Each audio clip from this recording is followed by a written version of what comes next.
buat Indonesia dan selamat pagi buat saya yang ada di New York dan ada teman juga yang ada di Zoom ya. Selamat pagi buat kita yang ada di Amerika. Pada hari ini kita masuk di dalam pelajaran Freedom in God. Freedom in God ini sangat luar biasa Bapak Ibu karena pelajarannya sangat memberkati kita semua ya. Nanti saya akan meminta kepada Pak Aras untuk memimpin kita di dalam doa pembukaan ya. Baik, sebelumnya Bapak Ibu saya mau berkata, hari ini tema kita sangat-sangat baik sekali. Musafir ya. Saya tadi berkata, saya pikir ini batu permata. Ternyata ini ada arti khususnya Bapak Ibu. Untuk supaya Anda diberkati ya, kita sama-sama belajar kebenaran firman Tuhan. Mari fokus bersama kami di dalam waktu hampir 2 jam ke depan. Kita akan diberkati oleh narasumber kita yaitu dosen saya Pak Jos Sudarman. Kita mau menyapa dulu Pak Jos. Apa kabar? Biar teman-teman bisa tahu mana Pak Jos sudah ready. Siap memberkati kami, Pak. Ya. Baik. Terima kasih. Baik. Salam Pak. Reni. Salam Bapak Ibu. Ya, buat mereka karena ini ya Pak ya, mereka pasti sangat berkata, apa ya pelajaran yang ingin disampaikan. Nah, sebelum pelajaran dimulai, mari kita mulai dulu dalam doa. Tolong Pak Aras pimpin kita dalam doa pembukaan.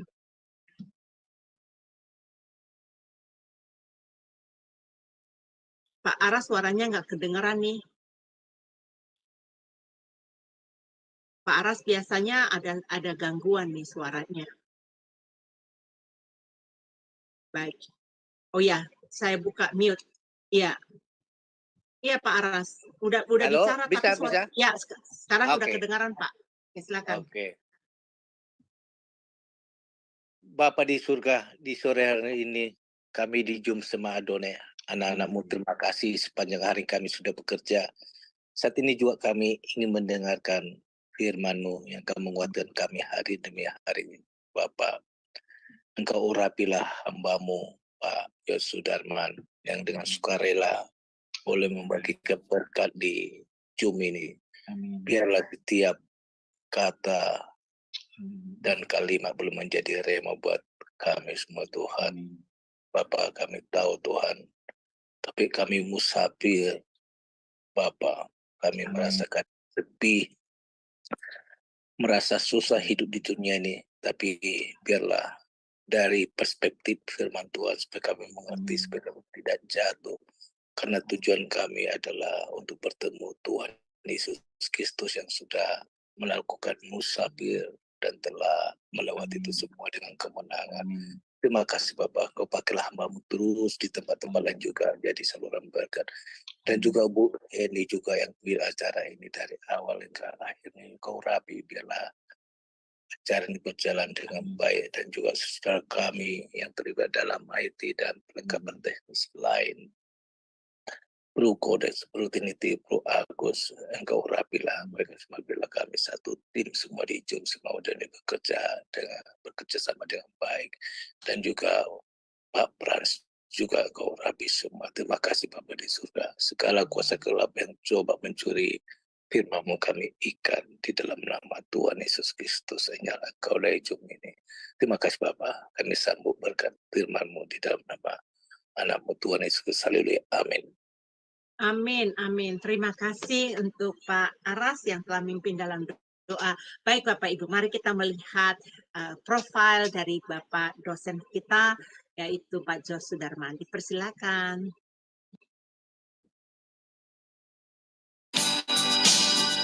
Salam semua, kami dari SMA Adonai dengan bangga memperkenalkan pembicara kita, yakni Bapak Pendeta Jos Sudarman. Dan berikut adalah profil singkat dari beliau.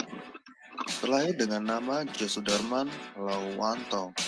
Dilahirkan di kota Palembang pada tahun 1967. Terlahir dalam keluarga Kristen. Tahun 1983, beliau sudah terlibat dalam pelayanan kaum pemuda dan organisasi gereja di GMI, Gereja Metodis Indonesia, di Palembang. Beliau menyelesaikan studi sarjana ekonomi di Universitas Dinanti Palembang, meraih gelar Magister Teologi di STT Battle Indonesia, STTBI Jakarta, dan menyelesaikan studi program doktoral serta meraih gelar Doktor Teologi di STT Karya Yogyakarta. Seiring itu menjadi pembicara pada interdenominasi gereja seperti di GPDI, GBI, GRJA, Full Gospel Fellowship, dan mengadakan seminar rohani di GSKI Yogyakarta. Sebagai tim pengembalaan di GSKI Kebun Jeruk Jakarta dan dosen tetap di STT Okumene Jakarta. Bekerja di beberapa perusahaan multinasional sejak tahun 1995 hingga tahun 2019 sebagai National Manager di bidang Sales Marketing. Beliau sudah berkeluarga sejak Desember tahun 1994, serta sudah dikaruniai satu orang anak tunggal yang sudah bekerja. Pengalaman dalam pelayanan. Mulai tahun 1999 hingga tahun 2002, sebagai wakil FE Family Altar di GBI Bandung, dari tahun 2008 hingga sekarang atau now, sebagai tim pengembalaan di GSKI Rehoboth Kebun Jeruk, Jakarta Barat. Terlibat dalam pendirian BPCO mulai dari awal hingga mundur pada bulan Mei 2023. Penulis buku Memahami 3 Pilar Pengajaran GSKI. Dan pada kesempatan kali ini, Bapak Pendeta Dr. Jesudarman akan mengajari kita tentang Gunung Tunggal. Shalom Bapak Ibu, Saudara terkasih di dalam Tuhan. Kita akan belajar satu materi baru, yaitu Freedom in God. Artinya kebebasan dalam Tuhan.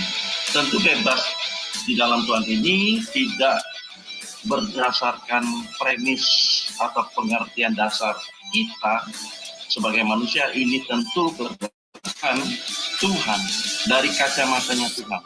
Nah, di sini kita akan belajar salah satu hal yang sangat penting dalam kehidupan kita sebagai manusia. Apa itu? Kita belajar satu pelajaran namanya kehendak bebas, free will.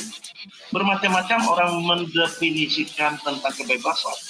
Hal ini tergantung dari premis dasar seseorang. Dan juga kita akan belajar tentang bagaimana sukses di dalam Tuhan. Apa itu sukses? Tentu kacamatanya, kacamata Tuhan. Lalu kita juga tidak bisa hidup tanpa Tuhan. Artinya kita sebagai manusia itu sangat tergantung dengan Tuhan. Kalau hal ini kita sadari. Lalu bagaimana kita harus hidup cukup di dalam Tuhan. Jadi poinnya, Bapak Ibu, materi Freedom in God ini lebih banyak berbicara tentang karakter kita sebagai manusia yang benar-benar seperti Tuhan kehendaki, yaitu menjadi manusia Tuhan, man of God. Kiranya sekilas dari pelajaran ini dapat membuat kita antusias, memotivasi kita untuk lebih lagi mengenal kebenaran firman Tuhan. Untuk tidak berlama-lama lagi, Pak, kami mempersilakan untuk Bapak memaparkan pelajaran ini kepada kami. Dipersilakan. Ya, terima kasih Bu Eni. Shalom Bapak Ibu yang terkasih di dalam Tuhan. Kita malam Suaranya ini sedikit di terganggu, Indonesia atau pagi hari waktu Amerika, kita belajar. Halo. Iya, bagus. Jelas nggak? Udah bagus sekarang, Pak. Silakan. Jelas, Bu? Jelas. Oke. Ya. Jelas, Pak. Kita akan belajar satu tema, yaitu musafir. Musafir, apa itu musafir? Jenis makanankah? Atau jenis barang?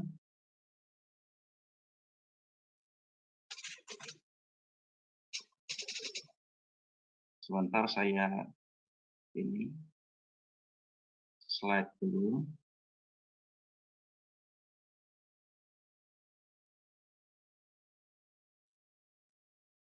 Belum tampil tapi sudah kelihatan ada mulai start.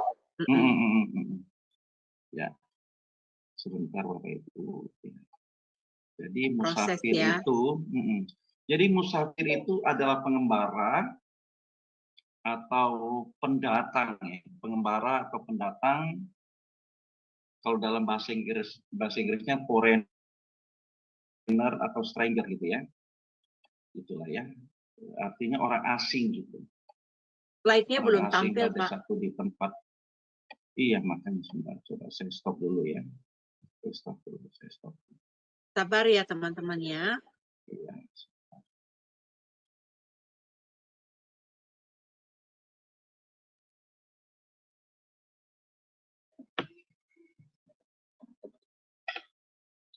Ini satu pelajaran yang bagus sekali, Bapak Ibu ya. Karena kita harus sadar, kita ini sebenarnya seorang musafir, pengembara, pendatang, foreigner gitu ya. Atau bisa dikatakan kita ini tamu gitu. Tamu di bumi ini. Ya, tamu di bumi ini. Kenapa? Karena kita ini bukan berasal dari bumi ini, bukan dari dunia ini. Oke, sebentar ya, saya masuk.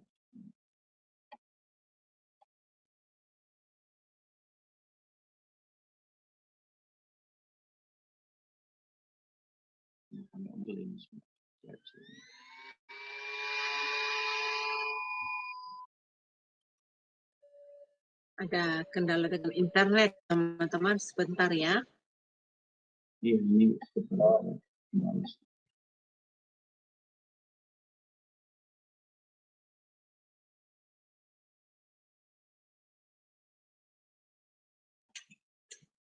Bentar, bersabar.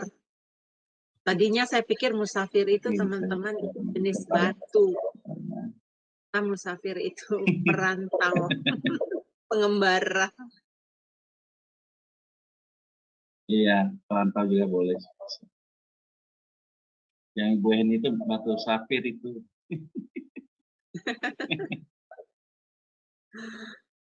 Batu safir ya Bu, itu yang mahal.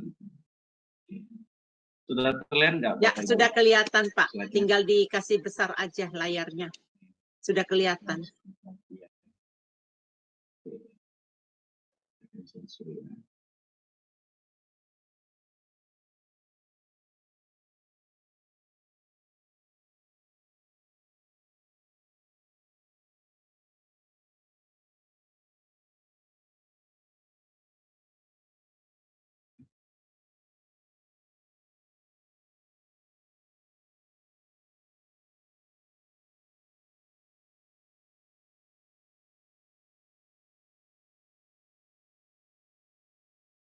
Oke, sudah terlihat Ya, Bapak Ibu? bagus Pak, sudah kelihatan Oke. Pak. Ya.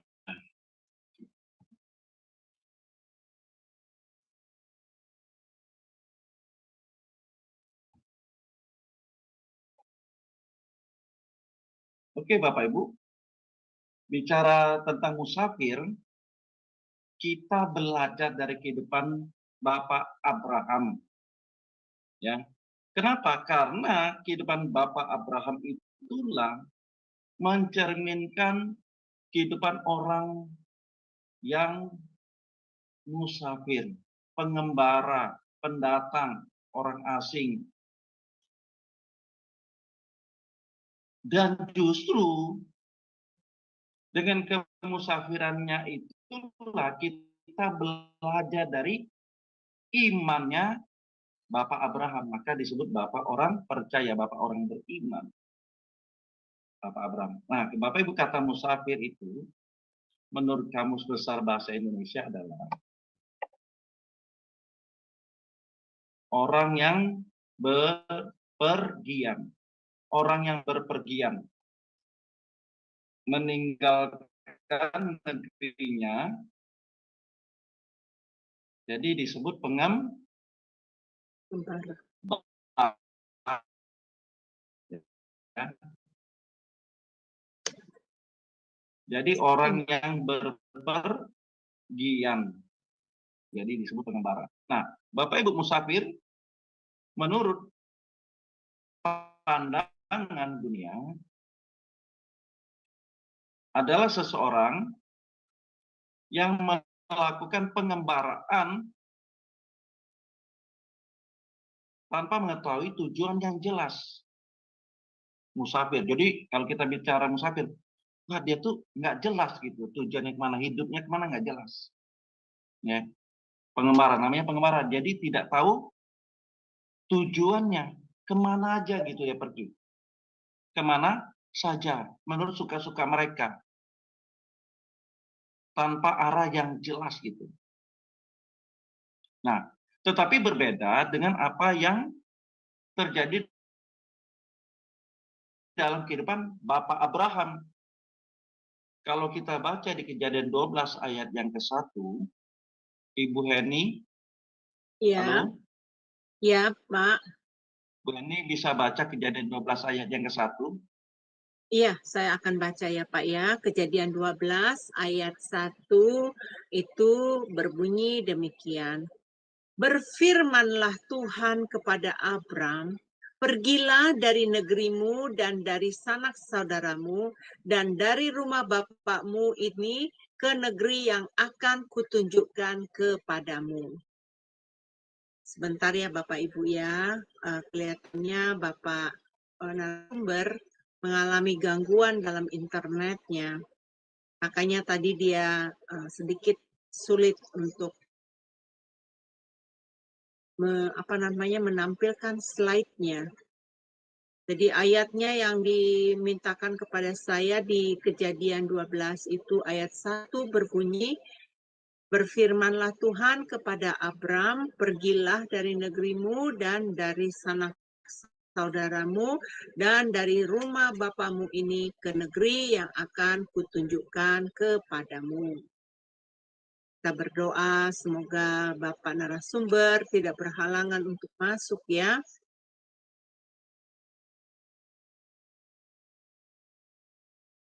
Sebentar ya Bapak Ibu. Nah kelihatannya Bapak narasumber kita kembali. Ya mungkin bisa dikasih ya, udah dikasih host. Tadi mungkin internetnya ya Pak ya.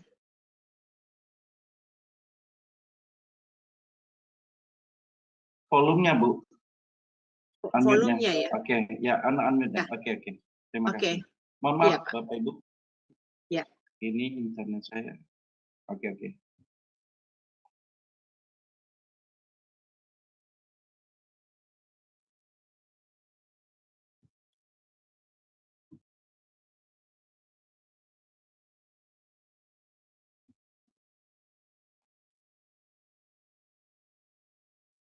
Sudah bisa Bu?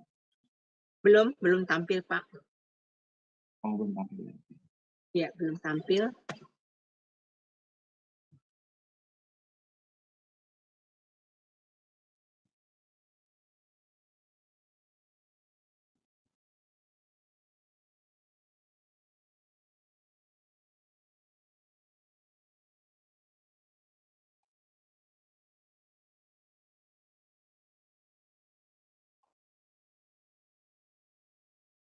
Mohon kesabarannya ya Bapak Ibu yang di live streaming bersama-sama kami juga. Mohon kesabarannya. Sudah terlihat Bu? Belum. Belum.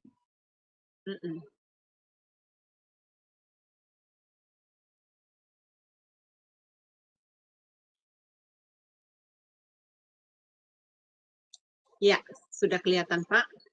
Oke. Ya.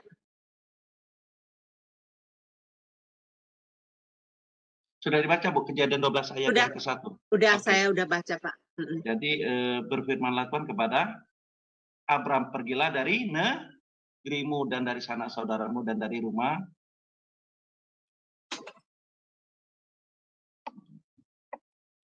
bapakmu. Ya, dari rumah bapakmu ini ke negeri yang akan kutunjukkan kepadamu.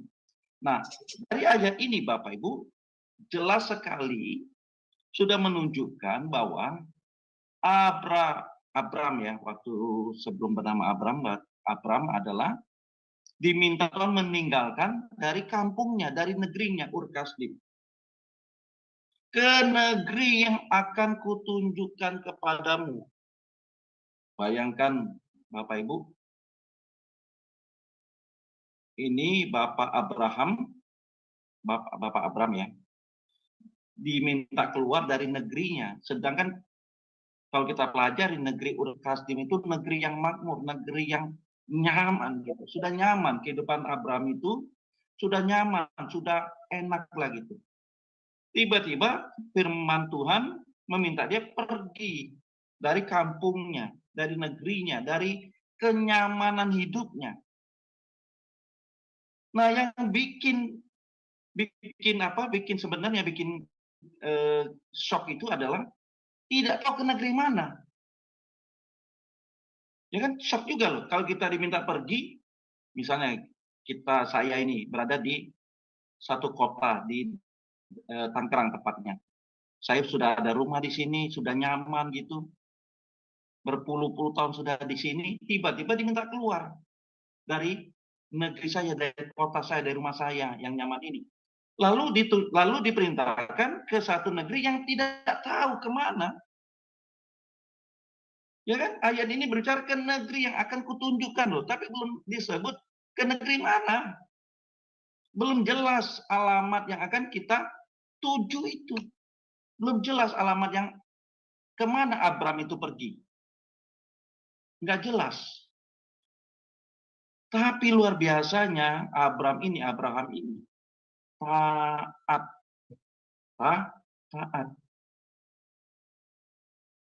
Coba kalau saya bicara Bu Eni, mau nggak Bu Eni keluar dari tempatnya sekarang ini ke negeri, ke daerah yang Bu Eni nggak tahu loh. Ya pergi aja dulu. Nanti setelah di jalan, nanti akan kutunjukkan, tapi belum tahu negeri apa. Waduh, ini bingung juga kalau Bu Eni diminta itu ya. Ini orang ini disuruh merintah saya, tapi nggak jelas. Nggak benar nih orang. Betul nggak Bu Eni? Ya kan? Betul, Pak.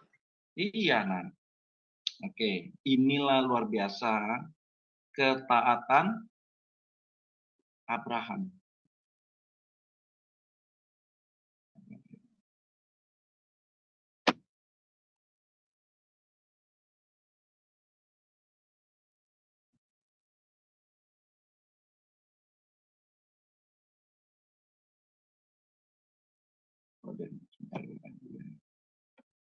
Harus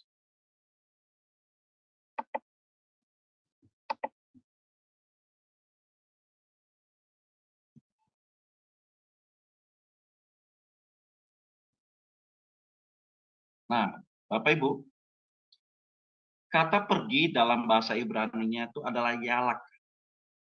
Yalak. Jadi bukan hanya diartikan to go, walk, come, tetapi diartikan dalam figuratif adalah to die. Nah, mati, live, manner of life. Artinya adalah mati, hidup, dan cara hidup. Jadi di sini Tuhan sudah memerintahkan Abraham untuk hidup sebagai musafir yang harus keluar atau pergi meninggalkan tanah leluhurnya ke suatu negeri yang akan ditunjukkan Tuhan dalam pengembaraan. Jadi artinya Bapak Ibu, keluar itu sebenarnya apa? Mati. Atau dia mati dari kehidupannya, nyamannya. Dan dia akan hidup atau cara hidupnya sebagai orang musafir, orang pengembara, sebagai orang pengembara. Nah, coba kita lanjut. Apa yang dimaksud kemusafiran bagi Abraham? Itu adalah coba kita baca di ayat yang kedua, Bu. Kejadian 12 ayat yang kedua. Iya, saya baca ya. Aku akan membuat engkau menjadi bangsa yang besar dan memberkati engkau serta membuat namamu masyhur dan engkau akan menjadi berkat. Iya. Ayat kedua ini adalah janji Allah yang ditujukan kepada Abraham menjadi bangsa yang besar dan diberkati. Dan kita tahu Bapak Ibu, pada saat itu, saat dia menikah dengan apa? Dengan Sarah, dia belum tiba-tiba langsung punya anak. Menunggu hampir 25 tahun. Menunggu 25 tahun untuk kelahiran Ishak. Tetapi luar biasanya Abraham dijanjikan menjadi bangsa yang besar, diberkati, lalu pergi ke satu negeri yang belum tahu, belum jelas.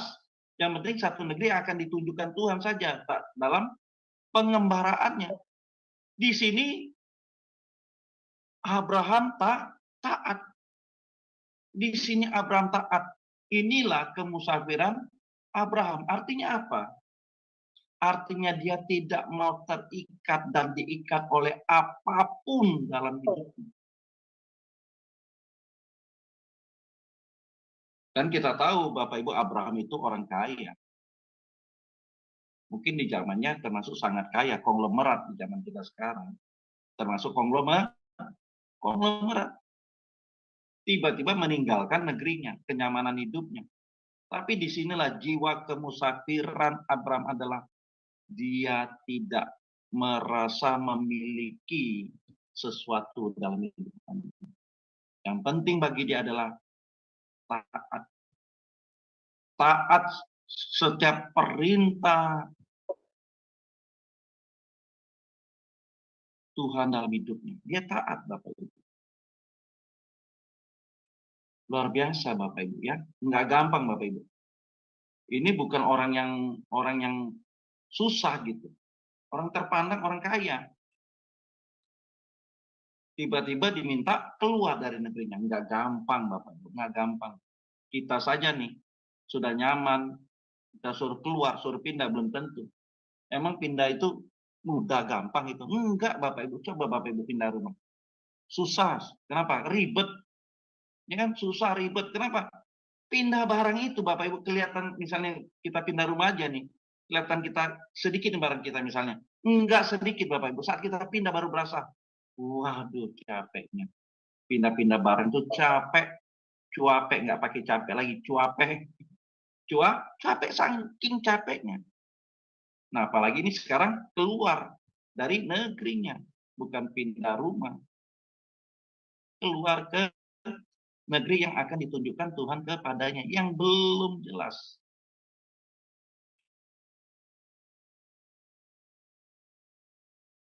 Nah, Bapak Ibu, bisa saja Abraham menolak. Bisa nggak Bapak Ibu? Bisa. Ya kan? Bisa saja Abraham menolak Tuhan itu. Karena dia sudah nyaman dalam kehidupannya di Ur Kasdim, di negerinya sendiri, kampungnya sendiri. Kecuali kalau dia susah ya. Kalau susah, melarat gitu ya, mungkin pindah itu ya mungkin mau juga. Ya kan nggak terlalu keberatan. Tapi kalau kita dalam hidup yang nyaman, suruh pindah, wah nggak gampang. Ini Abraham bisa saja menolak, tapi itu tidak dilakukannya. Dia rela mengikuti kehendak Tuhan sekalipun hidupnya sebagai musafir, mengembara Bapak Ibu. Dan kita tahu Bapak Ibu, sampai matinya Abraham tidak sampai ke negeri yang Tuhan tunjukkan itu. Tidak sampai, karena keburu mati. Tapi ini luar biasa Bapak Ibu. Musafir bagi Abraham adalah wujud ketaatannya atas panggilan Tuhan. Jiwa kemusafirannya, jiwa pengembaraannya itu tinggi sekali Bapak Ibu. Apapun dia taat kepada Tuhan. Tinggalkan ke negerinya, dia taat.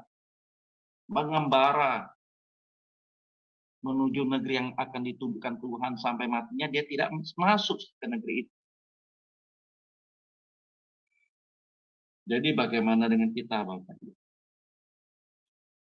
Masihkah kita kekeh gitu pegangin setiap apa yang ada pada kita? Waduh, kalau kita ngelepasin itu susah. Untuk melepaskan apa yang kita miliki itu susah sekali. Betul nggak Bapak Ibu? Biasa juga demikian Bapak Ibu. Kita maunya genggam terus loh. Kita maunya genggam bertahan terus, nggak mau melepaskan itu. Nah ini Bapak Ibu.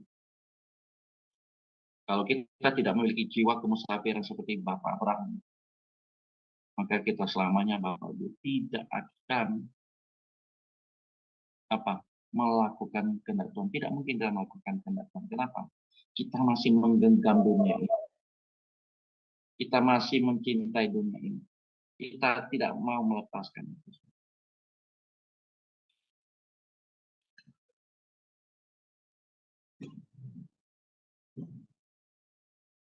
Menjadi orang Kristen yang berjiwa musafir seperti Abraham bukanlah karunia, tetapi kita baca Bapak Ibu, Ibrani 11 ayat 9 sampai yang ke 10. Ibrani, sebentar ya Pak ya, saya masih cari dulu. Ibrani 11 ayat 9 sampai 10.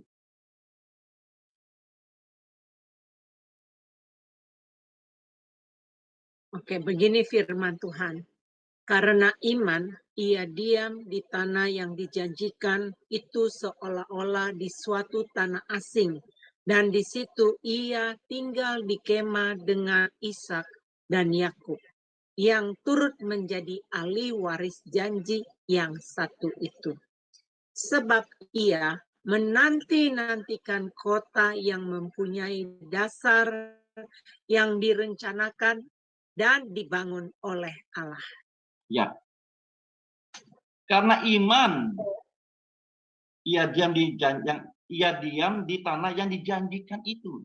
Padahal belum tahu negeri mana itu, tapi karena iman dia taat. Seolah-olah di suatu tanah asing. Berarti dia mengembara karena keluar dari negerinya. Jadi sudah pasti dia mengembara menuju ke negeri yang akan ditunjukkan Tuhan. Ayat 10 kan jelas. Sebab yang nanti-nantikan loh. Artinya dia belum sampai ke kota atau ke negeri yang dijanjikan oleh Tuhan itu. Tapi dia mengembara terus, Bapak Ibu. Mengembara terus. Pokoknya dia percaya 100% kepada Tuhan. Dia percayanya bulat sepenuhnya. Karena iman. Ayat 8 kalau kita baca, ayat 8. Karena ketika ia dipanggil untuk berangkat ke negeri yang akan diterimanya menjadi milik pusakanya, lalu dia berangkat dengan tidak mengetahui tempat yang ia tuju. Dia tidak tahu apa, udah pergi aja. Yang penting sesuai perintah Tuhan, dia pergi saja taat. Menjadi orang Kristen yang berjiwa musafir seperti Abraham bukanlah karunia, tetapi pilihan. Jadi bukan kasih karunia, Bapak Ibu. Menjadi orang Kristen yang berjiwa musafir adalah pilihan kita. Amin, Bapak Ibu. Bukan karunia, bukan anugerah. Pilihan kita, kehendak bebas kita yang memilih berjiwa musafir seperti Bapak Abraham. Itu yang harus kita lakukan. Jadi Bapak Ibu, yang hidup dari iman adalah anak-anak Abraham. Kita baca Galatia 3. Orang yang hidup dari iman disebut anak-anak Abraham. Ya, 3 ayat 7. Demikian firman Tuhan ya. Jadi kamu lihat bahwa mereka yang hidup dari iman, mereka itulah anak-anak Abraham. Amin. Bapak Ibu, kita pasti hidup dengan iman kita kepada Kristus. Amin. Maka kita disebut anak-anak Abraham, anak-anak orang percaya, anak-anak yang beriman teguh. Nah, sekarang kita persoalkan, apa sih yang jadi milik pusaka? Apa sih milik pusaka yang dicari oleh Bapak Abraham? Tentu ini bukan Kanaan duniawi. Bukan tanah Kanaan yang diperebutkan oleh bangsa Palestina, bukan. Bukan tanah Kanaan yang berada di Israel. Bukan pula tanah yang berlimpah susu dan madu. Bukan itu. Itu ditujukan, tanah Kanaan duniawi itu ditujukan kepada umat perjanjian lama. Umat bangsa Israel, mereka menuju kepada tanah Kanaan, ke negeri Kanaan. Kalau kita tidak, umat perjanjian baru bukan tanah Kanaan dunia. Kita menuju ke tanah Kanaan surgawi. Amin, Bapak Ibu. Jadi mengakui sebagai anak Abraham berarti memiliki penglihatan ke depan, yaitu menanti-nantikan kota yang mempunyai dasar yang direncanakan dibangun oleh Allah sendiri. Kita menanti-nantikan kota itu, negeri itu.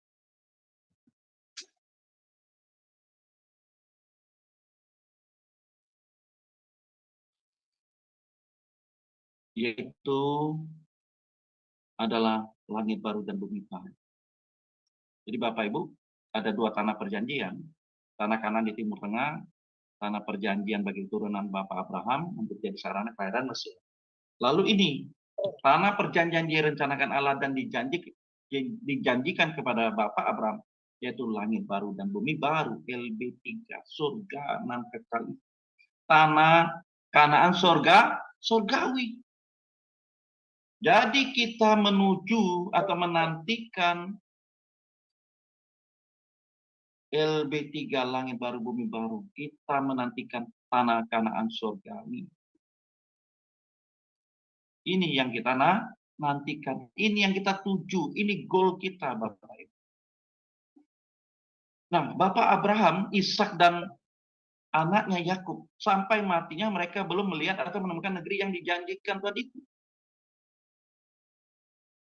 Tetapi mereka tidak melihat dengan kasat mata, dengan mata jasmani. Tetapi mereka melihatnya dengan mata rohani, kacamata rohani, mata iman. Melihat dengan mata iman. Mereka menuju ke tanah yang dijanjikan oleh Tuhan, ke negeri yang dijanjikan Tuhan. Mereka percaya kepada Tuhan.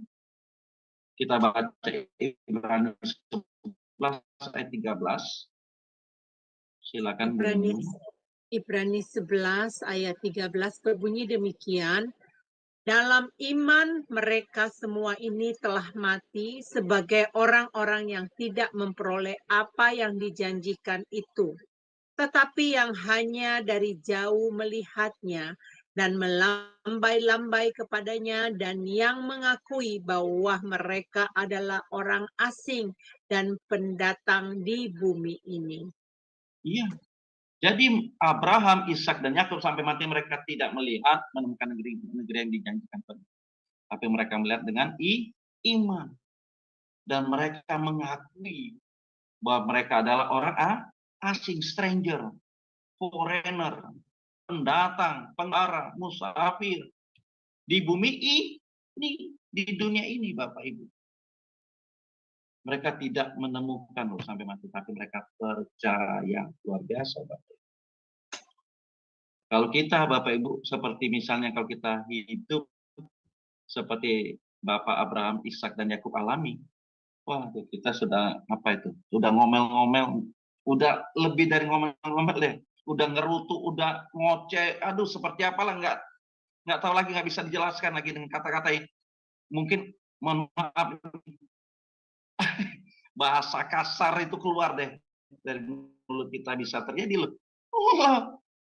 Misalnya bahasa Jakarta, gua udah pergi loh dari kampung gua gitu, dari negeri gua ini sudah nyaman, sudah enak, lu suruh pergi lagi, negeri nggak jelas lagi, ke tanah yang nggak jelas lagi, sudah tuh sampai mati nggak ketemu. Waduh, gimana itu? Ya kan? Bisa, mohon maaf, sumpah serapah keluar dari mulut kita, betul nggak Bapak Ibu? Jangankan gitu Bapak Ibu, aduh kita tengah jalan aja mungkin kita mundur gitu. Udah, balik lagi deh. Udah ini nggak jelas nih, udah balik lagi deh. Gua nyaman-nyaman di negeri gua kok begini, ya kan? Bisa demikian loh Bapak Ibu. Ya kan? Jangankan perempuan ya, kita aja yang laki mungkin kita udah nggak sanggup deh, pulang. Bukannya enak, malah bikin susah. Aduh, ya kan Bu ya, bikin susah. Ya kan? Bukan bikin enak, bukan tambah lebih enak gitu, bikin susah hidup. Aduh, nggak benar ini. Ya kan bisa aja kita berpikir secara nalar kita, logika kita. Tapi inilah Abraham melihatnya dengan mata iman, dengan mata rohaninya. Luar biasa ya. Oke. Itu dramatir saya aja, Pak. Saya dramatisasi gitu ya. Jadi apa yang dia nantikan? Nah, ini langit baru dan bumi baru tadi saya sudah sebut. Nah, Bapak Ibu, kita nantikan ini enggak ya? Langit baru dan bumi baru. Kita nanti apa? Oh, harta yang banyak. Misalnya kekuasaan gitu ya. Rumah yang banyak lagi, nambah lagi. Ya kan, asetnya nambah lagi. Itu yang kita nantikan enggak? Enggak ya Bapak Ibu ya? Itu orang dunia itu yang nantikan. Tapi jangan salah Bapak Ibu. Kita juga butuh tempat tinggal yang nyaman. Nyaman itu relatif lah ya. Tapi yang layak lah gitu ya. Bukan kira demikian Bapak Ibu. Jadi jangan sampai, wow kayak gitu nggak usah layak. Yang memang enggak juga Bapak Ibu. Yang tadi itu, kejiwa kemusafiran Bapak Abraham. Dia tidak terikat dan diikat oleh apapun yang ada padanya. Ini yang penting Bapak Ibu. Sehingga apa? Yang dinantikannya adalah masuk ke tanah Kanaan surgawi, langit baru dan bumi baru. Wah kalau ini goal kita Bapak Ibu, rasanya hidup ini tenang gitu ya.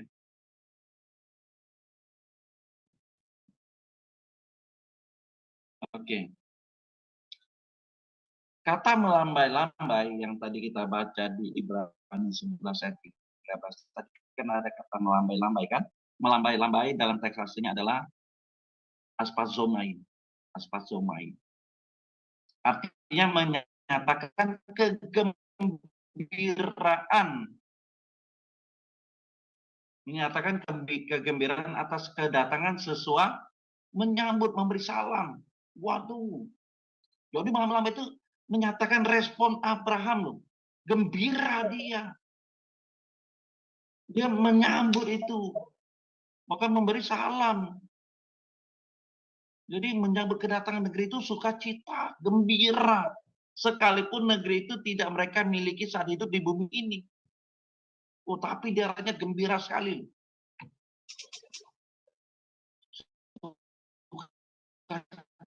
Sukacita. Abraham, Ishak dan Yakub mengaku bahwa mereka ada pendatang, mereka adalah pendapir di bumi ini.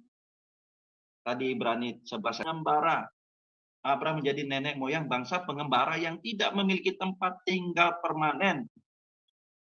Padahal di Ur Kasdim dia memiliki tempat yang permanen karena dia meninggalkan tanahnya sendiri di Ur Kasdim demi menemukan negeri yang akan ditunjukkan Tuhan kepadanya. Dia adalah bangsa nomaden, pengembara bangsa nomaden. Bangsa yang berpindah-pindah, pengembara yang tidak memiliki tempat tinggal tetap. Tidak memiliki tempat tinggal permanen. Jadi sudah benar ya bahwa Abraham, Ishak dan Yakub, nenek moyang kita adalah orang asing, pendatang, pengembara di bumi ini.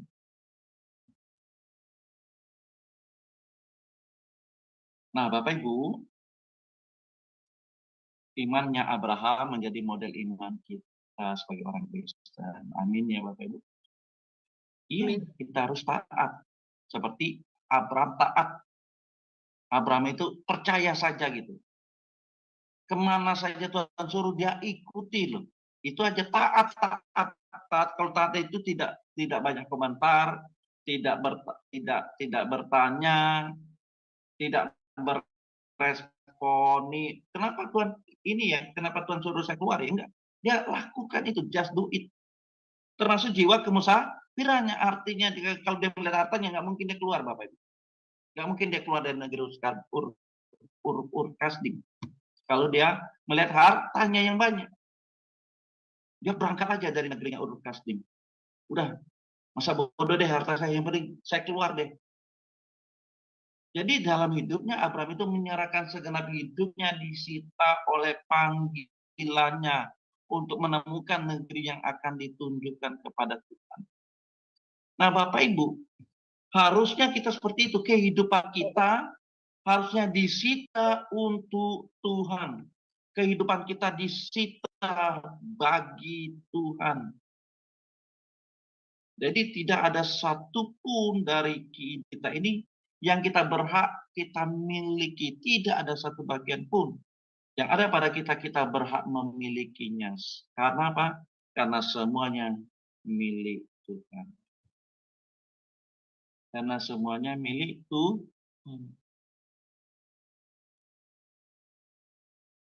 Jadi orang Kristen dapat disebut sebagai orang beriman bila pengharapan kebahagiaan hidupnya terletak di langit baru dan bumi baru, yaitu negeri yang akan ditunjukkan Tuhan kepada Abraham. Jadi Bapak Ibu, masihkah kita mengharapkan kebahagiaan di bumi ini? Kalau masih kita mengharapkan kebahagiaan di bumi ini, maka pasti kita tidak mengharapkan atau pengharapan kebahagiaan kita tunjukkan kepada Tuhan, ke negeri yang Tuhan akan tunjukkan, yaitu langit baru bumi baru. Jadi Bapak Ibu, pengharapan kita atau kebahagiaan kita satu-satunya adalah di dalam Tuhan. Ini materi pernah saya sampaikan beberapa waktu yang lalu. Tuhan cukup bagi kita. Yesus adalah kebahagiaanku. Yesus adalah segala-galanya bagiku. Yang lain tidak penting. Yang terpenting dan terutama dalam hidup ini adalah Tuhan dan kerajaan. Amin Bapak Ibu. Amin. Ini yang harus kita gumuli Bapak Ibu. Jadi kalau kita melihat atau kita mengarahkan hati kita, pengharapan kebahagiaan kita kepada Tuhan dan kerajaannya, atau langit baru, bumi baru, maka segala masalah yang ada pada kita tidak menjadi persoalan lagi, tidak menjadi beban berat bagi hidup kita. Karena kita tidak melihat perkara-perkara yang di bumi.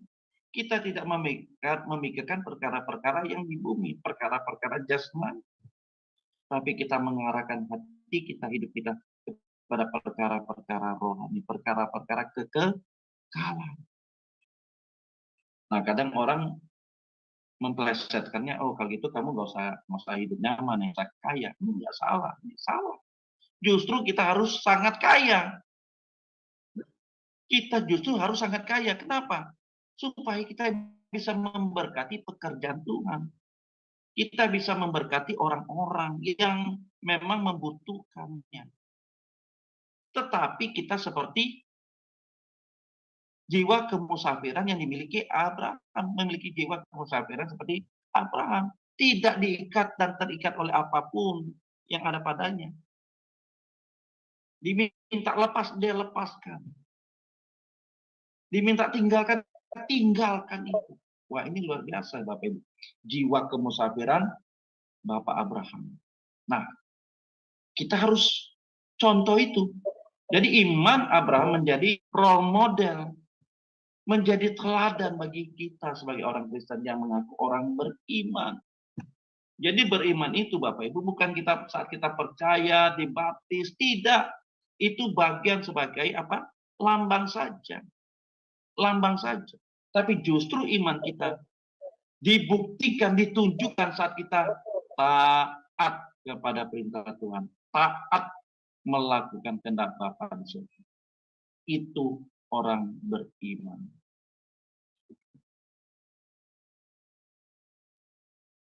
Jadi Bapak Ibu selama kita belum sampai di LB3, di langit baru bumi baru, tanah Kanaan surgawi, perjuangan kita adalah perjuangan untuk menjadi pribadi yang berkenan kepada Allah. Menjadi pribadi yang berkenan kepada Allah. Menjadi orang yang melayani Tuhan dengan segenap hidup. Dan mengarahkan hidup kita ke langit baru bumi baru. Ke surga nanti. Inilah perjuangan kita, Bapak Ibu. Dan ini bukan karunia, tetapi our choice, our decision, my decision. Ini adalah pilihan kita, bukan karunia. Ini pilihan kita.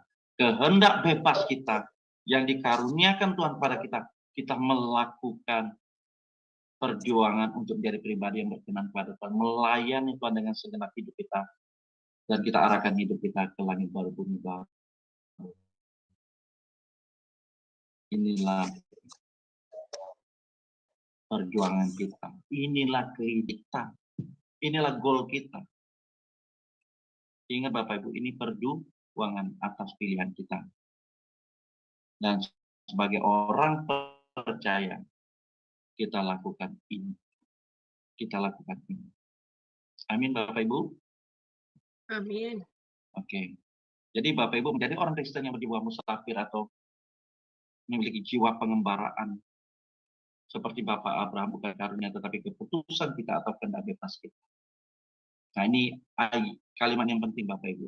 Bapak Ibu boleh foto, screenshot, emang bukan screenshot, fotoin atau catat ini. Orang yang mengarahkan hatinya ke sorga, langit baru, bumi baru, akan lebih mudah mengarahkannya secara terus-menerus sampai akhir hidupnya, sampai akhir hayatnya. Jadi orang yang mengarahkan hatinya ke langit baru, bumi baru, ke sorga, akan lebih mudah terus-menerus mengarahkannya hatinya ke sorga sampai akhir hayatnya, sampai akhir hidupnya. Tapi sebaliknya, orang yang mengarahkan hatinya ke dunia ini, mencintai dunia ini, tidak akan mudah untuk mengarahkan hatinya ke sorga. Enggak segampang membalikkan telapak tangan, Bapak Ibu. Kenapa? Karena lipatannya terlalu dalam, terlalu kuat. Cintanya sudah melekat kepada dunia ini. Kasihnya bukan kasih pada Tuhan, tapi kasih kepada dunia ini. Orang seperti ini untuk pindah ke sorga, pindahkan hatinya ke sorga maksudnya. Enggak gampang. Sulit. Sulit Bapak Ibu. Sulit Bapak Ibu. Inilah titik tidak balik kepada Tuhan. Ingat Bapak Ibu, point of no return. Jangan sampai kita memiliki titik tidak balik kepada Tuhan. Kalau sampai di level ini, aduh udah susah Bapak Ibu. Udah susah kalau kita sudah terlalu cinta dan terikat pada dunia ini. Kalau kita bisa berubah dan bertobat, puji Tuhan. Tapi khawatirnya dia sudah terlalu dalam cinta pada Tuhan. Untuk balik lagi, untuk dinasihati lagi. Sampai kita berbusa-busa mulut kita.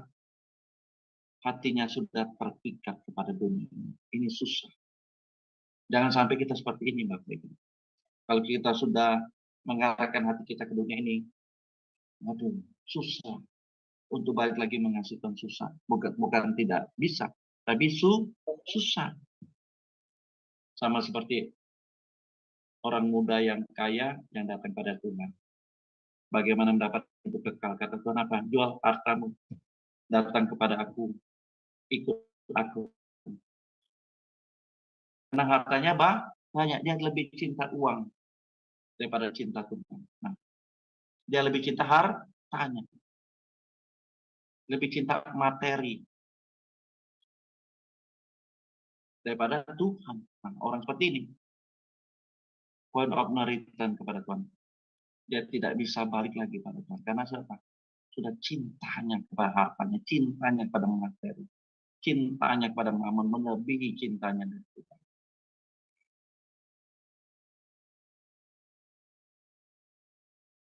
Coba kita baca, Bapak Ibu, saya ingat 1 Petrus 1 ayat 17, Bu. Nah, ini bisa baca. Ya, saya cari ayatnya. 1 Petrus 1 ayat 17. Ayat 17, ya.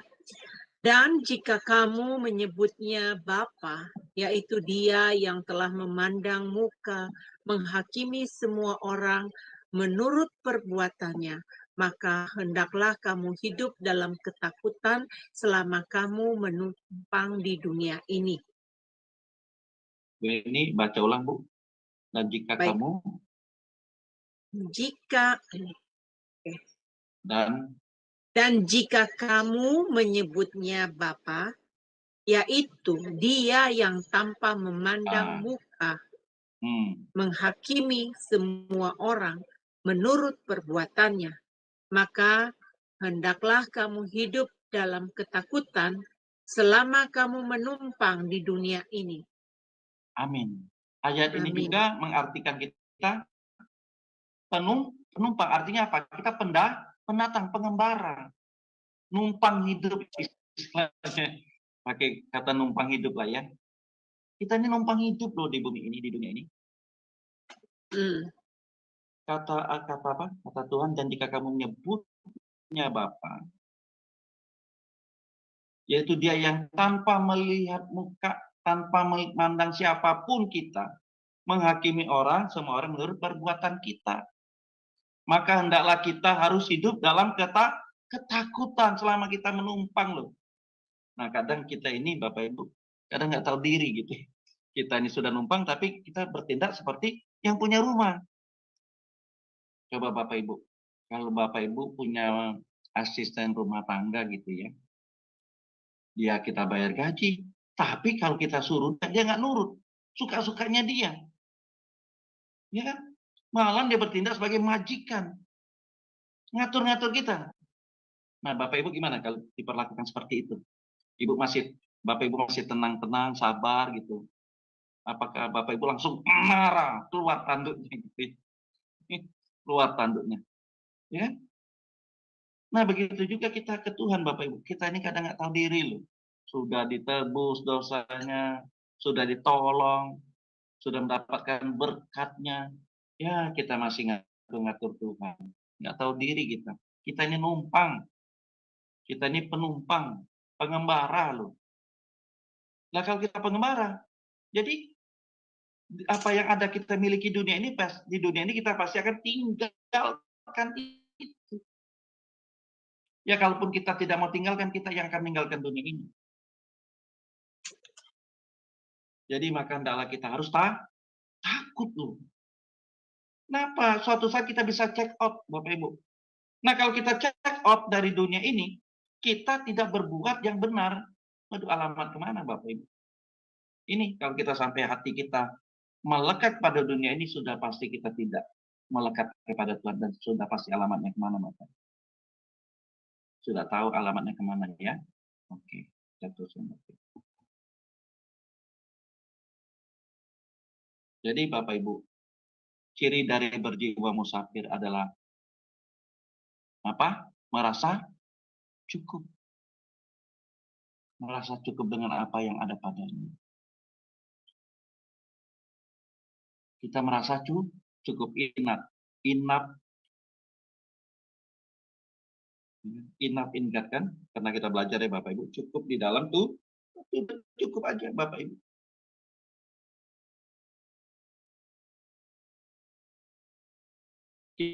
Kita berlimpah, tapi kita katakan cukup. Kenapa? Kebahagiaanku bukan terletak pada materi, pada uang, pada harta yang banyak, tetapi aku merasa cukup kalau aku di dalam Tuhan. Kalau aku bersama dengan Tuhan, aku cukup. Enough in God. Cukup. Cukuplah bagiku kalau Tuhanlah hartaku satu-satunya. Cukuplah bagiku kalau Tuhan adalah kebahagiaanku satu-satunya. Cukup bagiku Tuhan saja.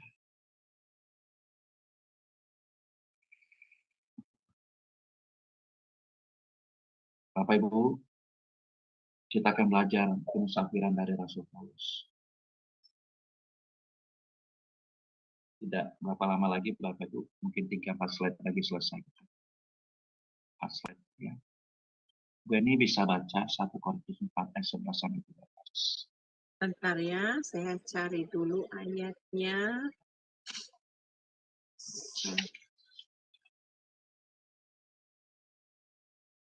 1 Korintus berapa Pak? 4 ayat 11-13. Oke, 11 sampai 13 ya. Sampai pada saat ini kami lapar, haus, telanjang, dipukul, dan hidup mengembara. Kami melakukan pekerjaan tangan yang berat. Kalau kami dimaki-maki, kami memberkati. Kalau kami dianiaya, kami sabar. Kalau kami difitnah, kami tetap menjawab dengan ramah.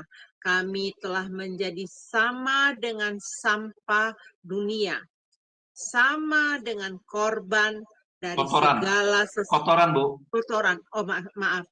Sama dengan kotoran dari segala sesuatu sampai pada saat ini. Amin. Bapak Ibu, apa yang kita belajar dari Rasul Paulus? Bahwa hidupnya benar-benar untuk melakukan pekerjaan Tuhan. Tidak ada kepentingan pribadi sama sekali. Fokusnya Rasul Paulus adalah mengabarkan Injil dan mengabarkan jiwa-jiwa yang akan binasa. Tidak ada kepentingan pribadi sama sekali. Tidak ada untuk kebahagiaan atau kenyamanan hidupnya. Padahal kita tahu Bapak Ibu, Rasul Paulus itu dulu bernama Saulus, ya kan orang hebat, orang terpandang, orang kaya. Udah nyaman hidupnya.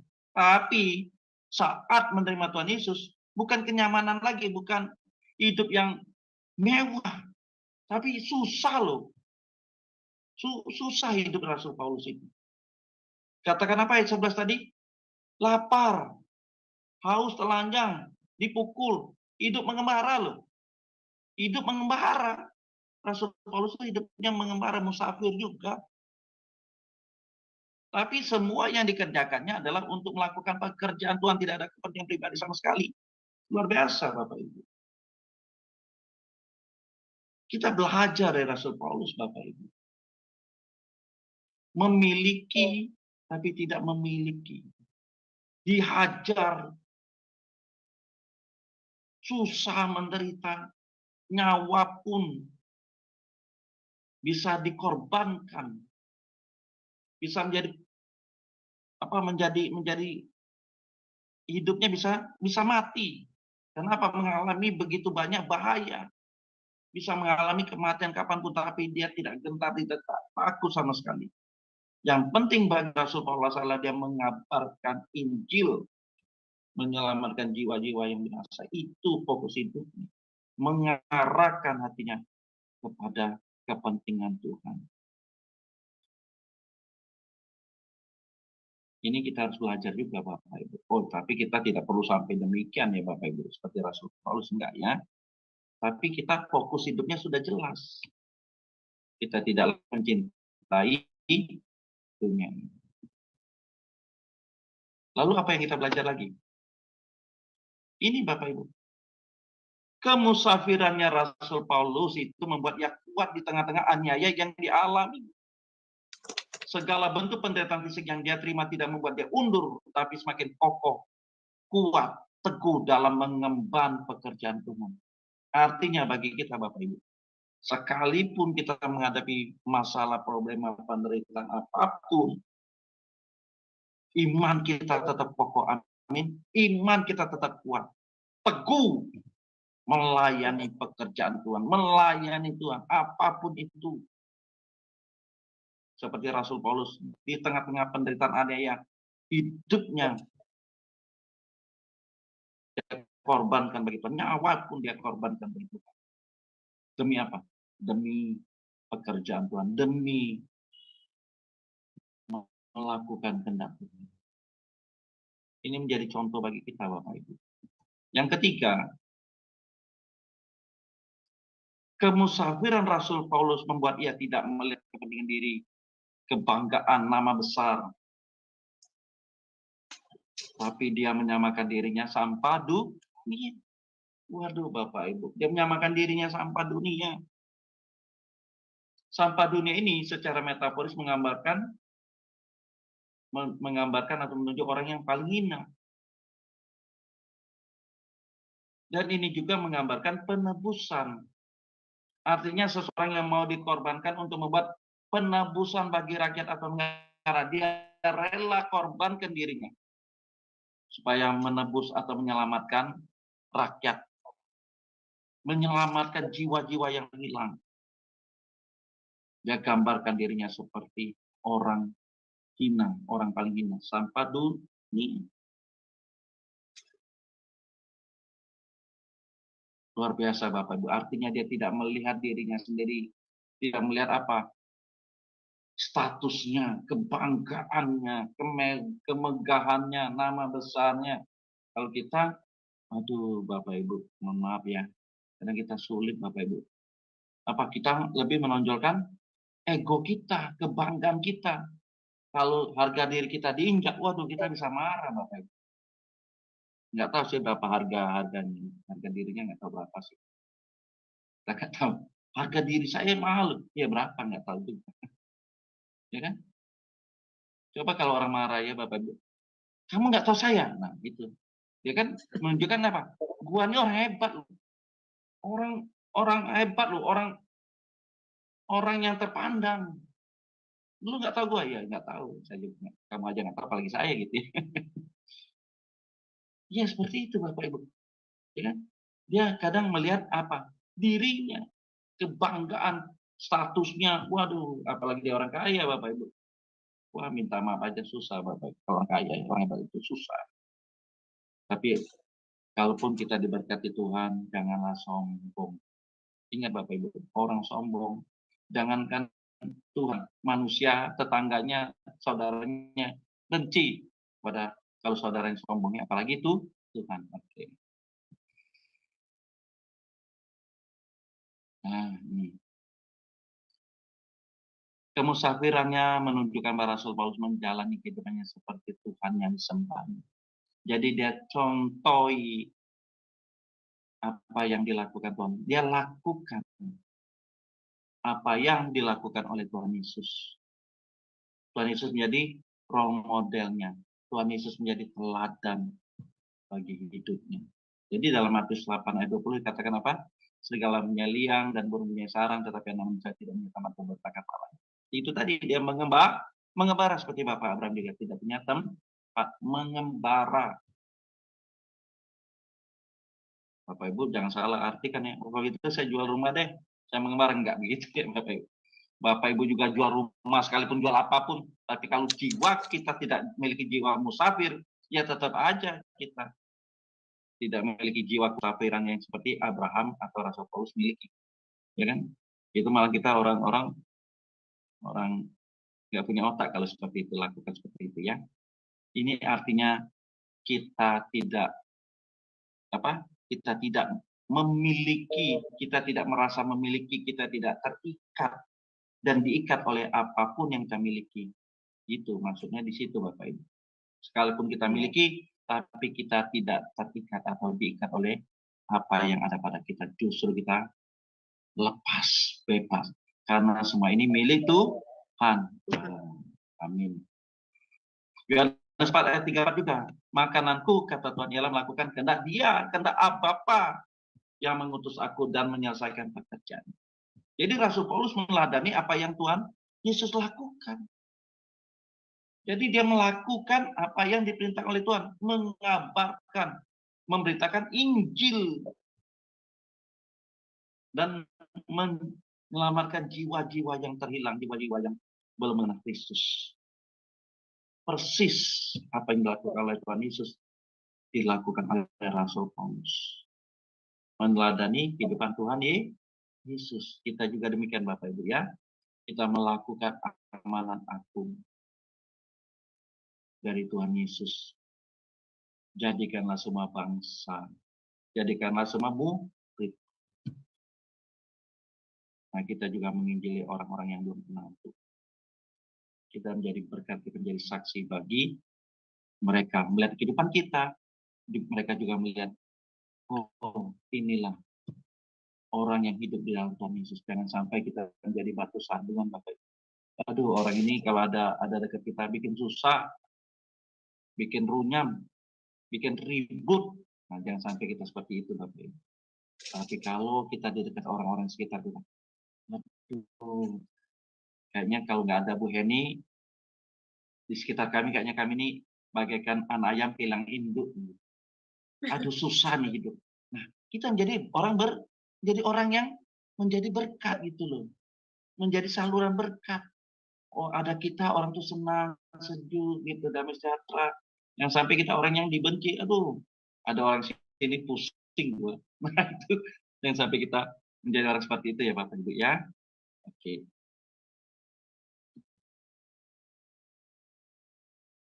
Lalu pertanyaan besar dari kita Bapak Ibu, apakah kita sudah memiliki jiwa kemusafiran seperti Bapak dan Rasul Paulus? Pertanyaan ini kita jawab sendiri ya Bapak Ibu. Apakah kita sudah memiliki jiwa kemusafiran seperti Bapak Abraham dan Rasul Paulus? Kita jawab sendiri dan kita berurusan untuk Tuhan. Mari renungkan dan lakukan. Bapak Ibu, teologi adalah perilaku kita. Perilakumu, perbuatanmu, kebenaran yang diperagakan. Bukan kebenaran yang ada di dalam otak kita. Pengetahuan yang ada di dalam otak kita saja. Tapi itu kita ekspresikan, kita wujudkan itu. Dalam perbuatan kita, dalam tindakan kita, dalam perilaku kita. Kebenaran yang kita peragakan. Bukan kebenaran secara knowledge. Bukan kebenaran secara kognitif saja. Tapi itu menjadi pengalaman-pengalaman kehidupan kita. Menjadi perbuatan dan tindakan kita. Sehingga orang melihat ada Yesus dalam diri kita. Ada kebenaran di dalam diri kita. Yang kita peragakan. Yang kita lakukan. Sehingga banyak orang diselamatkan lewat perbuatan kita. Lewat perkataan kita yang memberkati mereka. Teologiamu adalah perilakumu. Buktikan teologiamu benar dengan perilakumu yang benar, yang menyenangkan dan memuliakan Tuhan dalam hidup kita. Sudah bergabung kembali bersama kita memakai, dia udah ganti ininya ya, Bang Kodek mungkin bisa kasih co-host kembali kepada Pak Jos. Saya udah unmute mungkin untuk videonya ya. Oke, Ya. terima kasih. Ya, Pak, terima kasih untuk pengajarannya sangat luar biasa ya. Jadi semakin jelas lagi tentang musafir ini ya. Nah, saya lagi bayangkan Pak, zaman dulu waktu zamannya ada Abraham itu kan nggak seperti zaman kita sekarang ya Pak ya. Perjalanan itu juga mungkin jalanannya ya nggak seperti sekarang. Nah, coba aku lagi Iya. bayangin Pak, ini dia begitu dipanggil Tuhan kan dia nurut tuh. Tapi kan dia nggak tahu di sana itu kayak apa tempatnya, udaranya kayak apa, terus ditempuh perjalanannya kayak apa. Ya nggak ngoceh ya Pak ya, dia nurut ya. Pokoknya buta sama sekali, negeri yang ditunjukkan itu nggak ngerti sama sekali dia. Nurut aja itu. Iya ya. Tapi kita anak-anak Tuhan biasanya banyak ngoceh-ngocehnya ya. Iya. Banyak pertimbangannya, Bu. Banyak mikirnya. Iya, banyak mikirnya, banyak ini bukan bagian aku kali, Ya, coba aku berdoa dulu. Iya. Betul. Nanti kalau disuruh, Bu, nanti disuruh bilang, udah saya doa dulu ya. Alasannya rohani sih doa, padahal dia nolak. Saya dari lubuk hati yang dalam nih tadi lagi pikir, ban-ban kamsia loh. Tahu nggak artinya ban-ban kamsia? Banyak-banyak terima kasih sama Bapak Abraham yang mau melakukan perjalanan ziarah iman ya untuk pergi. Kalau enggak, aduh, kita nggak punya sejarah yang luar biasa nih. Betul.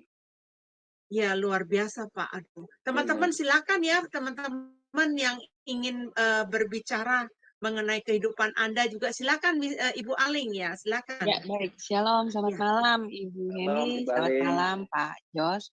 Ya, yang saya mau tanyakan Pak, iman Abraham itu memang luar biasa ya Pak. Maksudnya dia bisa taat gitu pada Tuhan dengan sepenuh hati. Nah, yang menjadi pertanyaan saya Pak, bagaimana Abraham bisa mempunyai iman seperti itu Pak? Apakah ada trik-triknya gitu supaya kita pun juga bisa mempunyai iman seperti Abraham. Iya, Ya, terima kasih Pak Jos. memang kalau kita melihat Abraham ini kan dari keturunan orang yang termasuk menurut saya keluarga yang percaya juga gitu ya, dari nenek moyangnya juga gitu ya. Nah, tapi yang luar biasanya itu adalah bahwa Bapak Abraham ini adalah itu dia orangnya apa ya? Orangnya lurus gitu ya. Orangnya lurus gitu. Orangnya lurus, tidak neko-neko. Pokoknya apa yang diperintahkan Tuhan dia percaya, dia lakukan. Nah, jadi apa ya? Seperti orang lugu gitu ya. Tanda petik orang lugu gitu ya. Orang lugu gitu. Orang lugu itu bukan orang-orang bodoh, tapi orang lugu itu dia polos, murni hatinya, tulus, ya sudah dia percaya aja. Nah, ini memang bukan perkara yang mudah untuk kita lakukan.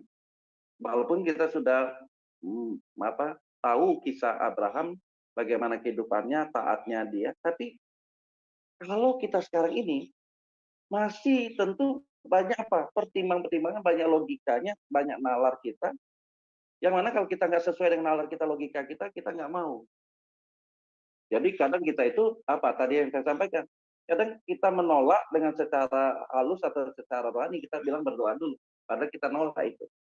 Gitu. Nah, memang Bapak Abraham itu memang tadi saya sampaikan dia dari orang tuanya, dari itunya memang kan orang-orang yang percaya pada Tuhan. Percaya pada Tuhan. Dan inilah Bapak Ibu menjadi pegangan bagi kita sebagai orang tua ya kalau kita memiliki anak. Ya.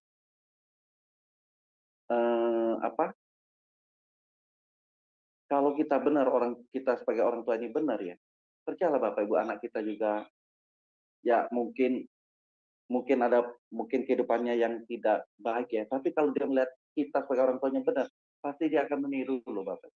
Dia akan contohi kehidupan kita gitu. Dia akan meniru kehidupan kita, dan memang harus kita menjadi role model bagi anak-anak kita. Supaya dia tahu loh hidup kita ini seperti apa. Kita melakukan kehendak Tuhan, kita melayani Tuhan. Pasti anak kita melihat itu dan percayalah Bapak Ibu. Pasti Tuhan kalau kita orang percaya, kita orang yang benar dalam Tuhan, dan anak kita juga pasti dilindungi Tuhan. Kan Mas Muhammad catat orang benar keturunannya tidak akan meminta-minta. Ya kan? Nah, begitu juga hidup kita Bapak Ibu. Jadilah kita menjadi orang tua yang teladan. Jadilah orang tua yang benar. Jadilah orang tua yang hidupnya melakukan kehendak Tuhan, dan pasti keturunan kita juga akan melakukan hal yang sama. Demikian. Iya. Iya. Baik. Terima kasih. Ada lagi, Bu Aling? Tidak, Ibu Heni, cukup. Terima kasih. Iya, takjub ya sama Bapak Abraham ya. Iya, imannya itu loh Bu. Itu makanya mau nanya triknya apa. Untuk tapi dia sebenarnya awalnya nggak beriman ininya, karena waktu dia di Ur Kasdim itu dia mengikuti nenek moyangnya yang namanya Pelek. Pelek itu pergi ke Ur Kasdim ya. Tapi bapaknya si Pelek yang namanya Aber itu orangnya luar biasa, punya iman. Jadi dia pergi ke Haran ya. Di Haran itu dia hidup bersama-sama dengan Nuh ya pada saat itu. Nah, saya juga percaya Tuhan itu membawa kita di dalam perjalanan iman ya. Jadi sehingga Abraham ini dengan tuntunan si Terah, ayahnya yang membawa dia pergi ke Haran, ternyata untuk supaya dibimbing rohaninya sama Nuh, sama Aber pada saat itu.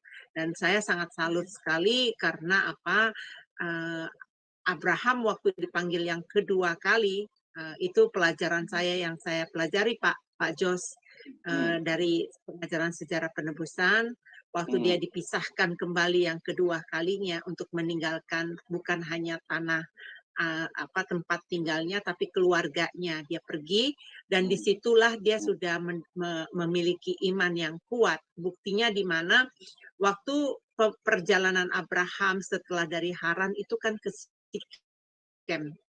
Nah, di Sikem itulah dia menerima perjanjian dari Tuhan, banyak sekali janji yang diterima dari Tuhan, dan di situ dia mendirikan mezbah.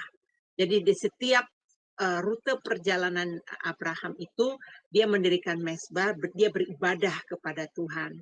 Tentunya itu menandakan bahwa dia sudah beriman ya, kalau menurut saya. Cuman menurut saya ya, sampai betul-betul Tuhan tes dia ya Pak Jos ya, sampai penyerahan anaknya yang itu Tuhan tes dia, betul-betul nggak dia mengasihi Tuhan gitu loh. Dia percaya dengan Tuhan, makanya dia menjadi julukan Bapak beriman ya. Luar biasa sih. Menurut saya sih banyak loh Pak, anak-anak Tuhan itu nggak tahu menerapkan hidupnya secara teologi yang tadi Bapak sampaikan itu tadi.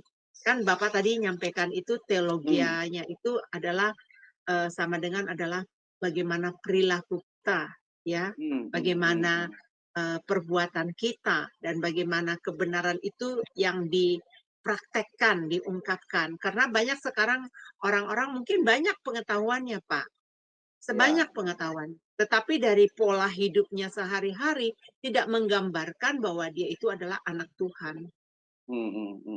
Ya, betul, betul Bu. Memang inilah buktinya Abraham itu taat ketika dia keluar dari Ur Kasdim. Setelah dari ketaatannya itu, maka pengujian imannya, dijanjikan bahwa dia menjadi bangsa yang besar, padahal dia belum memiliki anak. Tadi itu memang ada peristiwa kehidupan yang dialami oleh Bapak Abraham itu sempat juga menjadi apa? Menjadi sesuatu yang tidak baik juga. Contohnya apa? Loh, di Mesir dia tidak mengakui Sarah itu istrinya. Loh, kenapa begitu? Berarti ada perjalanan di mana Abraham juga menunjukkan bahwa dia punya ketakutan, kekhawatiran, dan sebagainya. Ada keraguan itu. Tetapi dia tetap taat kepada janji Tuhan itu. Bahwa dia akan menjadi bangsa yang besar. Dia tetap berjalan dalam kemusafirannya untuk menuju ke negeri yang akan ditunjukkan Tuhan kepadanya. Tidak digoyahkan sekalipun ada di dalam perjalanannya dia berbohong, tidak, atau meragukan Tuhan dengan kok Tuhan janjikan saya bangsa besar tapi kok belum dapat, sehingga dia mengambil si Hagar itu jadi selirnya lagi gitu ya, mendapatkan anak dari situ. Dia pikir begitu kan. Nah, itu masih ada logika manusianya, masih ada nalarnya yang jalan, walaupun itu diminta oleh Sarah istrinya, supaya kamu ambil Hagar deh, supaya kamu dapat keturunan dari sini.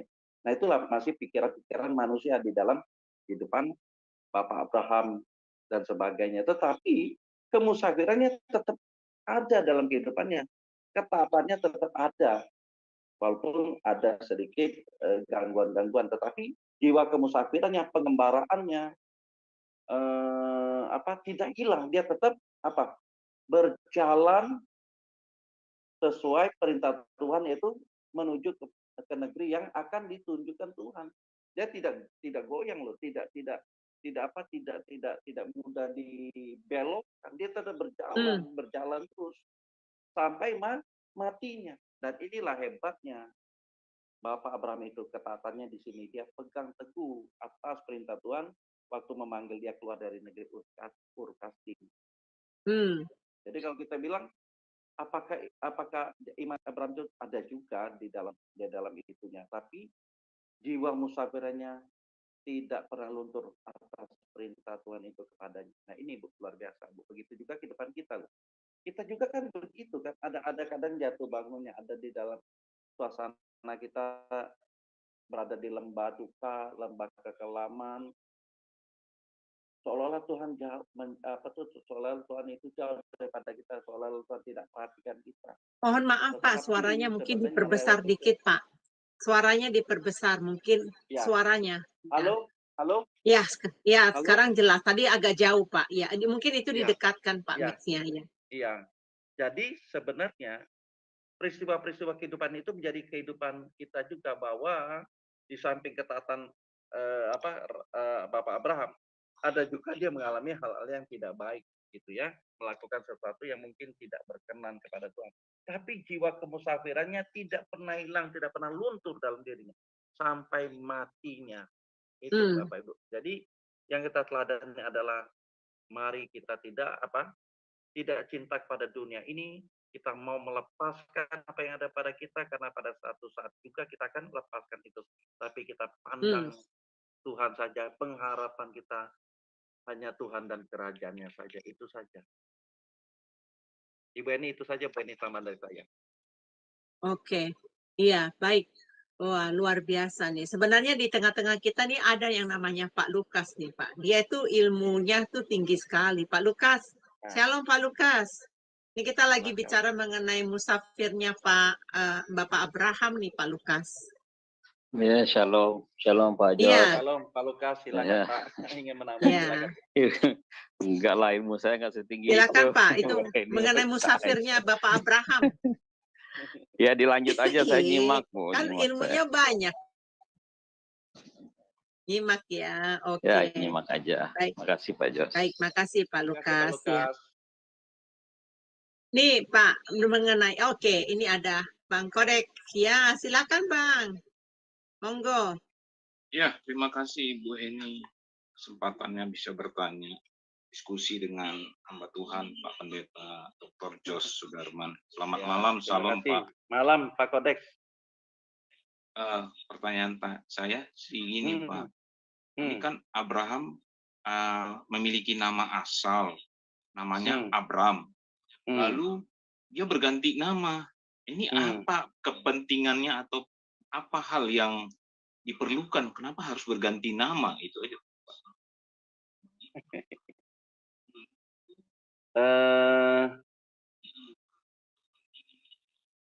Kalau saya melihatnya gini Pak, ini pendapat saya pribadi ya. Untuk membedakan saja Pak. Abram manusia ibarat gini, Abram yang manusia lama, manusia yang masih dalam kedagingan, dengan Abraham yang sudah berubah, yang dipanggil keluar dari negeri Ur Kasdim, yang taat melakukan perintah Tuhan, sehingga disebut bapak orang beriman gitu. Itu saja membedakan, seperti Saulus dan Paulus. Jadi ada membedakan gitu Pak. Saulus yang lama, pribadi yang lama, dengan Paulus yang pribadi yang baru. Jadi menunjukkan ada perubahan. Kenapa nama gitu penting? Ya penting juga Bapak Ibu. Kalau kita tidak punya nama punya nama, tentu kita aneh juga orang memanggil kita apa. Tapi kalau dalam itu ada status identitas diri kita gitu. Jadi menurut saya ada perubahan hidup. Arti secara makna rohaninya bahwa ada perubahan hidup dari manusia lama menjadi manusia yang baru. Jadi manusia daging, manusia jasmani menjadi manusia rohani. Sehingga ada perubahan yang signifikan yang harus kita lakukan. Kalau gitu kita ganti nama juga dong. Ibu Eni ganti nama nanti. Oh enggak juga. Ibu Eni ya tetap Ibu Eni. Mungkin nama baptisnya ada orang menggunakan nama baptis yang di depan gitu ya, yang saya nggak tahu. Gitu. Tapi itu menunjukkan apa? Dia mengalami satu pembaharuan. Sebenarnya nama itu penting. Tetapi lebih penting lagi adalah makna di dalam nama yang diberikan itu harus menunjukkan perubahan karakter kita. Ini yang penting. Nama boleh tidak diganti secara kehidupan kita, tetapi saat kita menerima Tuhan, ada perubahan dari karakter lama kita menjadi karakternya Kristus, dari manusia lama menjadi manusia baru, dari ciptaan lama menjadi ciptaan baru. Ada perubahan signifikan kalau kita benar-benar di dalam Tuhan. Kalau kita taat pada Tuhan, kita ada perubahan di dalam kehidupan kita. Kalau kita tidak mengalami perubahan, ya tentu kita pertanyakan kekristenan kita. Jadi Pak Kodeks, jadi sebenarnya maknanya itu adalah terjadi perubahan karakter yang yang diinginkan Tuhan. Maka kalau ditanya, Pak ini apa? Ya, saya nggak bisa jawab. Kenapa Abraham nggak kenapa yang nama yang lain? Nah, itu harus nanti cari tahu lagi ini ya. Tapi kalau secara makna rohani adalah perubahan untuk membedakan dari manusia lama menjadi manusia baru. Ini yang saya bisa jawab Pak Kodeks. Iya, karena itu berdasarkan Beresit 17 Pak, atau kitab Kejadian pasal 17 ayat 5. Karena itu namamu bukan lagi Abram, melainkan Abraham. Karena engkau telah kutetapkan menjadi bapa sejumlah besar bangsa. Memang Pak ya, Pak Pendeta, semula memang nama Abram saja itu berarti bapak yang tinggi atau bapak yang agung. Tetapi memang pada usia 99 tahun, Allah Elohim mengganti namanya menjadi Abraham, yang berarti bapak orang banyak, atau itu tadi bapak sejumlah besar bangsa. Nah, kalau begini, memang apa kaitan ini dengan ya katakan tadi saya sempat baca sekilas, kalau tadi semula kalau hanya namanya bapak yang tinggi, mungkin dia bapak tanpa keturunan. Tapi kalau memang dia akan menjadi bapak yang memiliki banyak keturunan, masuk akal juga bagiku, Bu. Itu bapak ya orang banyak gitu kan. Berarti dia akan memiliki keturunan, karena saya perhatikan juga ya Pak ya, bahwa ada 3 janji Elohim kepada Abraham. Ya. Tanah, keturunan, dan namanya akan masyhur. Nah itu Pak, itu makanya aku tadi tanya ke Bapak. Terima kasih Pak. Ya, kita timbul juga pertanyaan Pak Kodeks. Kenapa sih sampai Abram atau Bapak Abraham suruh keluar dari negeri Ur-Kasdim? Kenapa nggak tetap aja di negeri Ur-Kasdim loh? Kan bisa dia taat juga loh di negeri Ur-Kasdim. Ya kan? Kenapa Tuhan suruh perintah pergi dari negeri Ur-Kasdim? Ya kan sebenarnya apakah tidak cukup di negeri Ur-Kasdim itu Tuhan didik dia? Timbul pertanyaan kan?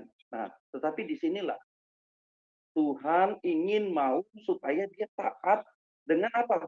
Tidak menetap di negerinya itu yang nyaman. Di mana negeri Ur-Kasdim itu negeri yang kaya, negeri perdagangan, dan di mana negeri itu juga menyembah berhala. Dia suruh keluar loh dari segala kenyamanan, dari segala kehidupan yang tidak baik, yang tidak benar, yang di mana mereka menyembah berhala gitu. Sungguh keluar. Nah, inilah membuktikan bahwa kita harus keluar dari kehidupan lama kita untuk menuju kehidupan yang baru. Dengan apa? Taat. Melakukan kehendak Tuhan. Dengan ketaatan itulah kita menjadi pribadi-pribadi yang berkenan kepada Tuhan. Pribadi-pribadi yang berjuang untuk memiliki karakter Kristus. Jadi kalau kita merasa nyaman itulah musuh utama kita sesungguhnya. Kenyamanan itu menjadi musuh utama kita. Kenapa? Dengan kenyamanan itu kita merasa sudah menjadi sambuan, menjadi orang hebat, menjadi orang yang tidak membutuhkan orang lain, apalagi Tuhan. Karena sudah merasa hebat. Dan inilah Tuhan tidak mau kita nyaman di satu tempat, tapi suruh kita keluar dari kenyamanan hidup di dunia ini. Kita mau bergerak menuju kepada LB3 itu, mengarahkan hati kita ke LB3 itu.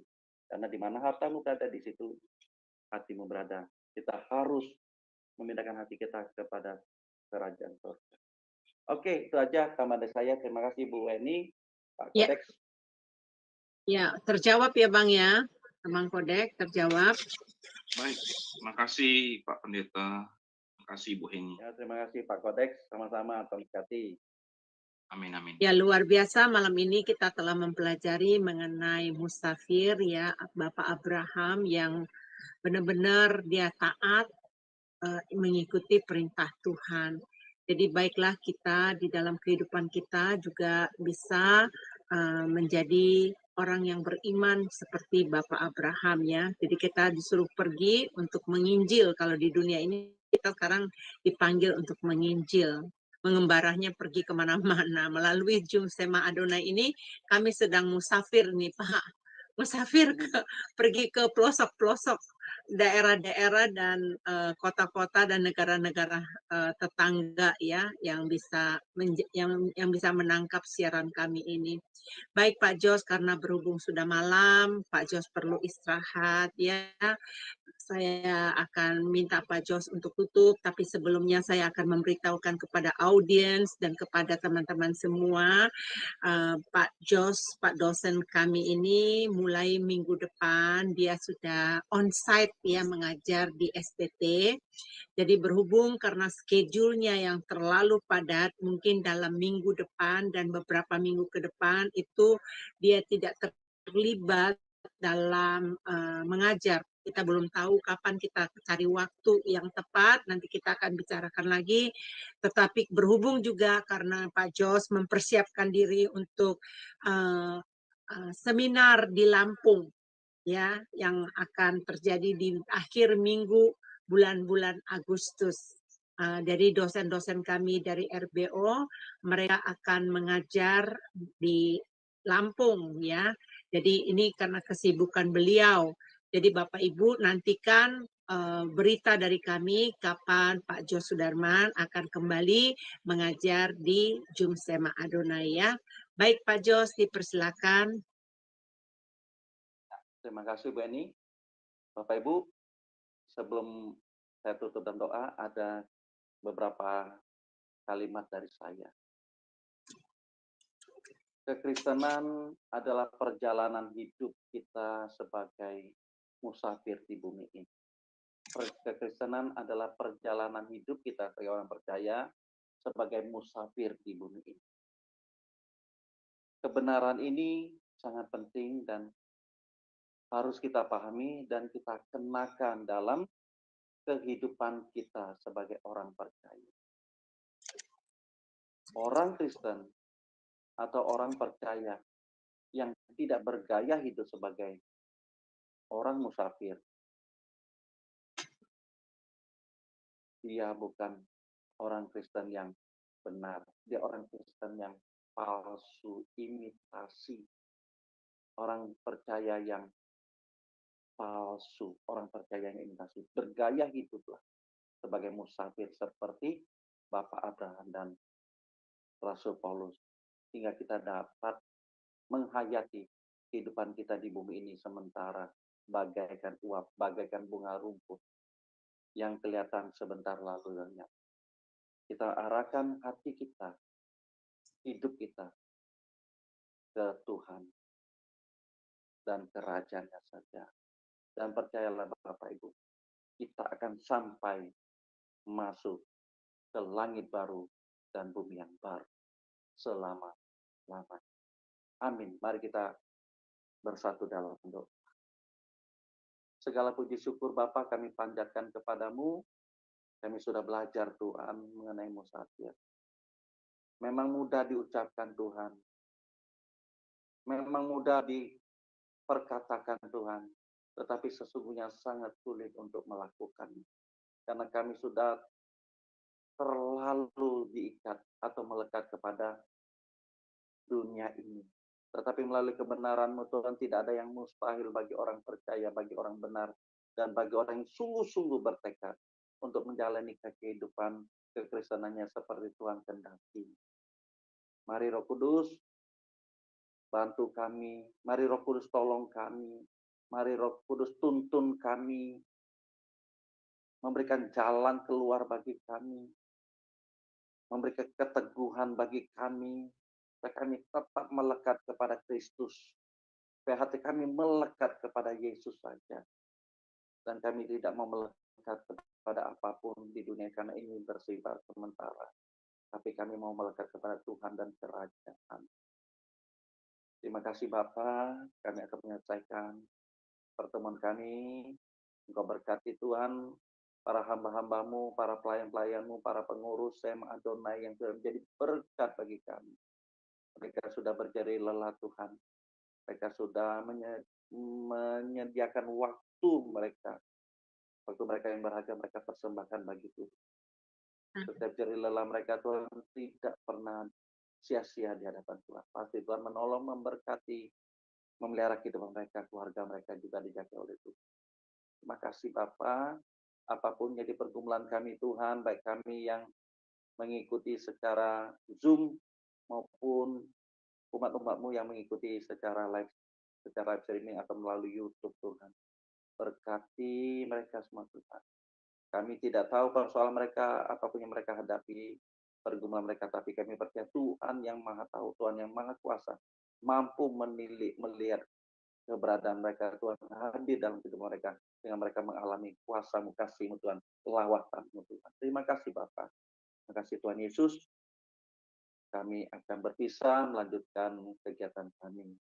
Sebelum kami berpisah, mari Tuhan turunkan tangan-Mu untuk memberkati kami. Mari kasih Tuhan, arahkan hatimu kepada Tuhan dan terimalah berkat yang daripada Allah Bapa di surga dan cinta kasih dari Tuhan Yesus Kristus Gembala Agung kita dalam persekutuan Roh Kudus menyertai, memberkati, memelihara hidup kita sampai kita bertemu dengan Tuhan selama-lamanya di langit baru dan bumi yang baru.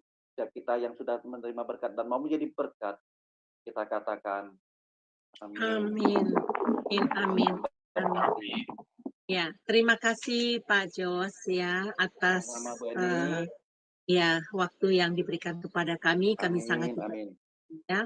Baik Bapak Ibu yang terkasih, sebelum kami pamit dari hadapan Anda yang ada di LC kami, ingat besok kami punya acara selama sepekan tadi telah disiarkan, telah diumumkan apa saja kegiatan kami. Mari ajak teman-teman untuk bergabung di Sema Adonai. Pastikan diri Anda mencintai kebenaran firman Tuhan. Shalom, Tuhan memberkati.